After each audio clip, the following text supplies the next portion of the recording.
I take it as my responsibility to actually be a custodian of the land, to use the best principles, the best knowledge, the best information that's available to improve the land and leave it in a better place than when I found it.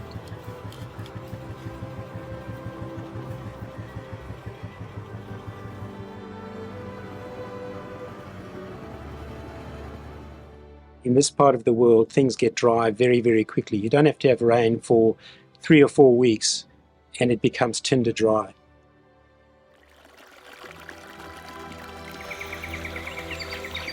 My aim on the farm is to really bring it up as far as I can to be an absolutely pristine environment with diversity.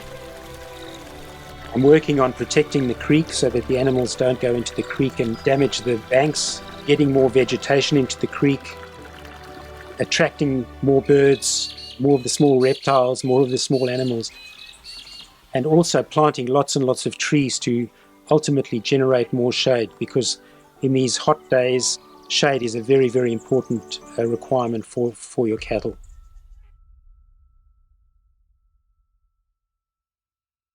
You're relatively new to farming. You gave up city life for farming 6 years ago.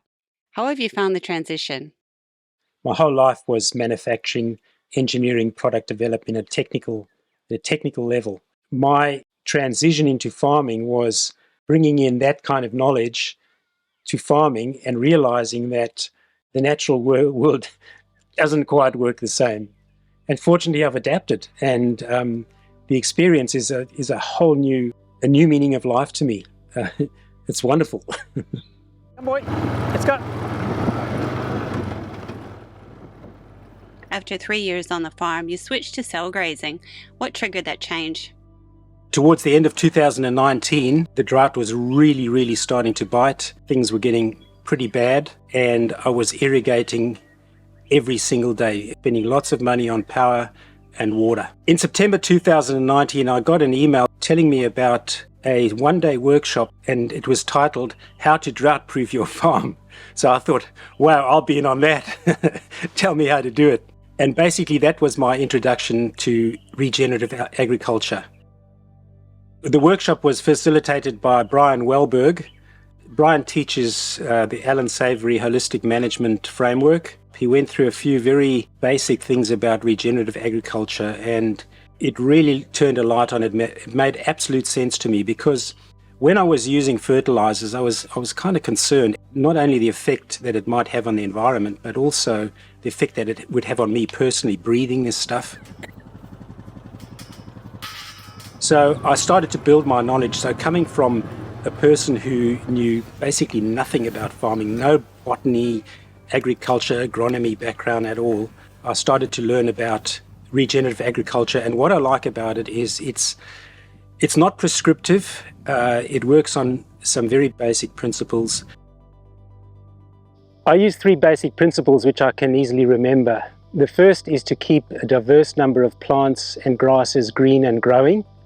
The second principle is to protect the soil by minimizing the use of fertilizers, herbicides and pesticides, as well as mechanical impact. The third is to manage your animals so that you don't overgraze and allow the grasses to regenerate. But all those 3 things are tied together. None works without the other. With regards to protecting the soil, what's your philosophy on the use of chemicals on the farm? Fertilizers, herbicides and pesticides can be useful tools if you know what you're doing and you use them sparingly, I believe. However, I prefer not to use them at all, and I've moved more into more natural ways of stimulating the soil biology. The other thing is the importance of animals to grass and grass to animals. What we see above the ground is actually feeding and working together with what is below the ground, which is all the bacteria, the mycorrhizal fungi, the worms, etc., etc., etc. And it's a beautiful, beautiful mosaic of life. One thing I did get in learning all of this was basically a dose of humility, to understand that Mother Nature has been doing this for millions and millions of years. And who are we as human beings to suddenly think we're so smart that we're going to re-engineer Mother Nature and come out with a result, I think that can only end in tears. Listening to people who have spent their life work, and me as just a Joe Blow coming onto a property, who would I be to argue? It makes extreme sense to me. In the 3 years that I have been doing this, I'm now averaging about 60 days rest and no more than 1 day of the cattle being on a piece of ground. In 2022, we had a huge amount of rain, and towards the spring and the summer, the growth in the grasses was absolutely phenomenal. It was prolific. Had I been farming as I had been before, there would have been very little feed because the cattle would have picked all over the property, grazed the grass flat. In the first few years, I kept getting things like pink eye, foot rot, got a lot of 3-day sickness, and anecdotally, that is much, much reduced now. The cattle seem to be very nice and healthy, and so from that perspective, it is very, very satisfying. By not buying fertilizers, by not spending the money on diesel to spread all those things and to sow, I've taken huge costs out of the business. And really, it's Mother Nature that's helping me. The air, the sun, the rain, the soil.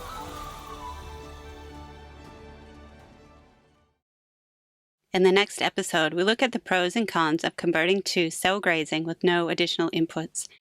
We also take a look at Peter's soils, and the results are not what we expected.